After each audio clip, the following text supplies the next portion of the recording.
So this is auto transformer, and this is meter section and power supply section. This is meter section, and this is the load.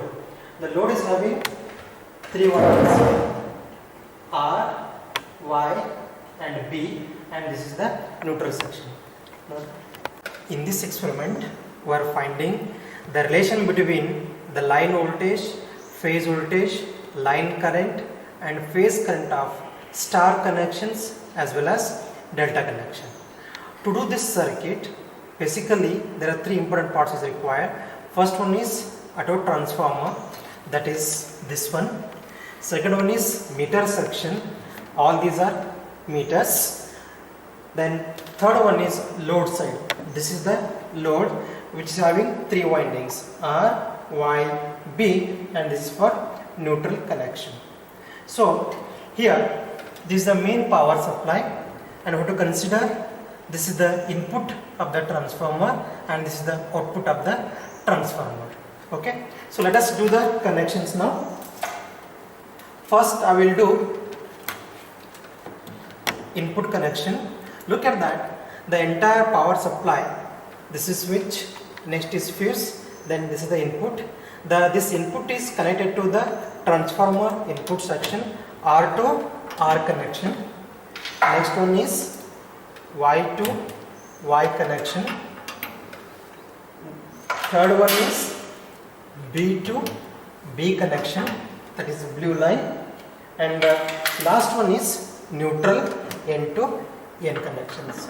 Now this entire part, switch, fuse and transformer input section is ready now. So in the next step is what we can do, I have to take the output of the transformer.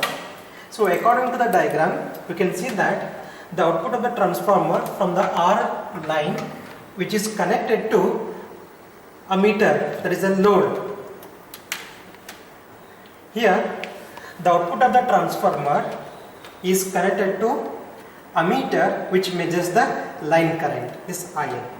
Then output of this ammeter is connected to U1. This is the U1. Similarly, I have to do the rest of the connection. Now look at that. Here two voltmeters are very important. The first one is VL, that is the line voltage, which measures the line voltage between R and Y. What I consider here, you can choose either R and Y or R and B. The choice is yours. Here I am using R and Y connection.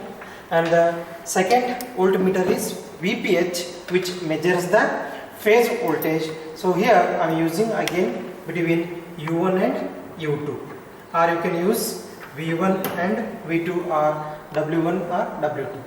So this is the phase section. Each U1, U2 makes one phase, V1, V2 makes another phase, W1, W2 makes another phase. So therefore, the VPH will measure the voltage drop across the phase, that is U1 and U2.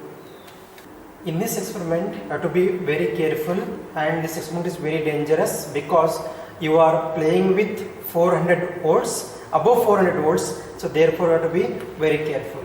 So before turn on this MCB, first you have to check the 2 times or 3 times you have to cross verify the connections according to your circuit diagram. The next thing is you need to power up this by pressing auxiliary supply. Now the power is given to all 4 meters. The next is you need to turn on MCB. So the moment when MCB is turned on, you can see that R, Y, B color is indicating right now in these lights. Next, what we can do, simply start increasing the voltage now. So by using auto transformer, you have to look at that VL. So to increase the voltage step by step up to 400 volts. Increase up to 400 volts or 420 volts. So here I am using only 408 volts. So after this, what we can do, apply the load. So these are the various load buttons.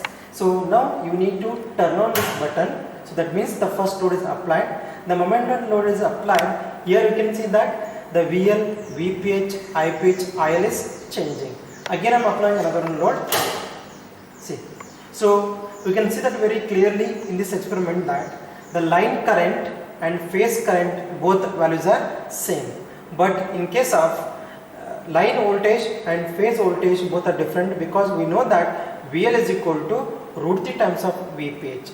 This is how you need to take the readings step by step by applying the load in this experiment.